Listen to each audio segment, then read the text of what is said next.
আসসালামু আলাইকুম। আজকে টপিক হচ্ছে বুর্জ খলিফা।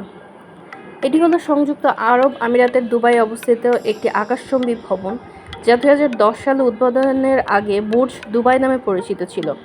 এটি বিশ্বের সবচেয়ে উঁচু ভবন হিসেবে পরিচিত। মোট উচ্চতা 829.8 মিটার, যা 2722 বর্গ ফুট বা অর্ধ মাইলেরও বেশি, এবং ছাদের উচ্চতা অ্যান্টেনা ব্যতীত তবে 242.6 মিটার। 828 মিটার নিয়ে বুর্জ খলিফা 2009 সালে শীর্ষস্থানীয় হওয়ার পর থেকে এটি সবচেয়ে উঁচু ভবন এবং স্থাপনা। এর আগে তাইপে 101 এই মর্যাদার অধিকারী ছিল। একসময় আরবের মরুভূমি ঘিরে থাকা দুবাই শহর ছিল তেল নির্ভর অর্থনীতির একটি কেন্দ্র। তেলের ভাণ্ডার সীমিত হওয়ায় শহরটির ভবিষ্যৎ নিয়ে অনিশ্চয়তা দেখা দেয়।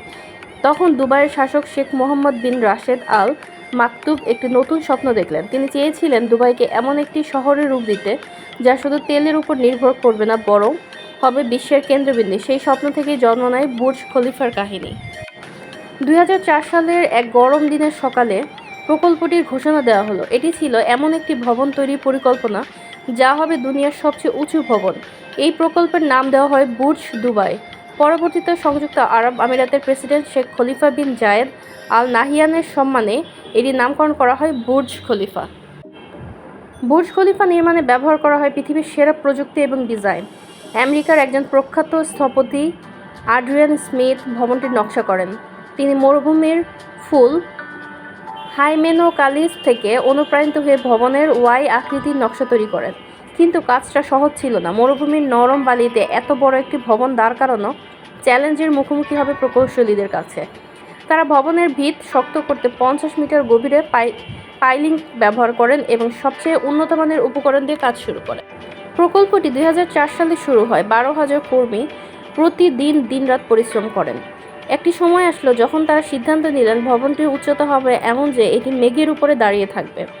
নির্মাণ চলাকালে একাধিকবার প্রকল্পের নকশা পরিবর্তন করা হয়েছে, কারণ নির্মাণ কাজ যত এগিয়ে যাচ্ছিল ততই ভবনের উচ্চতা নিয়ে নতুন চিন্তা তৈরি হচ্ছিল। ভবনটির দ্রুততম লিফট তৈরি হলো, যা প্রতি সেকেন্ডে 10 মিটার উঠবে।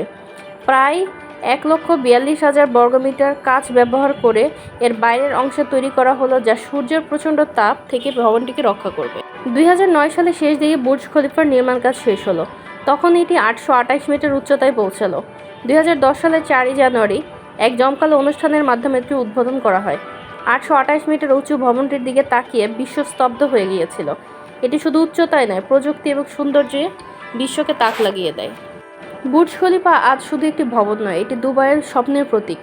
ভবনের প্রতিটি তলায় লুকিয়ে আছে আধুনিকতার ছোঁয়া। নিচের তলাগুলোতে রয়েছে বিলাসবহুল আরমানি হোটেল, মাঝের তলাগুলোতে আছে অফিস এবং বাসস্থান। 124 তলায় রয়েছে একটি অবজারভেশন ডেক, যেখানে দাঁড়িয়ে পুরো দুবাই শহরটিকে দেখে আপনি মুগ্ধ হবেন। রাতের বেলায় যখন ভবনটি আলোক ঝলকানিতে সাজে, তখন এটি যেন এক জীবন্ত রূপকথার শহরে পরিণত হয়। আজ বুর্জ খলিফা বিশ্বের সামনে দাঁড়িয়ে আছে শুধু উচ্চতার কারণে নয়, বরং সাহস, অধ্যবসায় এবং মানবজাতির সীমাহীন সম্ভাবনার প্রতীক হিসেবে।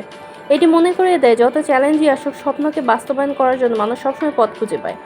দুবাইয়ের এই আকাশচুম্বী গর্ব আজও বিশ্বের কোটি কোটি মানুষের কল্পনায় এক জ্বলজ্বলে দৃষ্টান্ত হয়ে আছে। মরুভূমির বুকে বুর্জ খলিফা এক অভূতপূর্ণ যাত্রার গল্প, যা কখনোই হারিয়ে যাবে না। এবার আসুন জেনে নেই বুর্জ খলিফা সম্পর্কে কিছু বিতর্কিত ঘটনা। ভবনটির আনুষ্ঠানিক উদ্বোধনের 17 মাসের মধ্যে টাওয়ারের একটি কোম্পানিতে কাজ করা এক ব্যক্তি, যাকে 30-এর দশকের মাঝামাঝি সময়ে একজন এশিয়ান হিসেবে বর্ণনা করা হয়েছে, 10 মে 2011 সালে 147 তলা থেকে ঝাঁপ দিয়ে আত্মহত্যা করে মারা যান। তিনি 39 তলায় পড়ে গিয়েছিলেন, 108তম তলায় একটি ডেকের উপর অবতরণ করেছিলেন। দুবাই পুলিশ এই কাজটিকে আত্মহত্যা করেছে বলে নিশ্চিত করেছেন। প্রতিবেদনে আরও জানা যায় যে লোকটি আত্মহত্যা করার সিদ্ধান্ত নিয়েছে কারণ তার কোম্পানি তাকে ছুটি দিতে অস্বীকার করেছিল।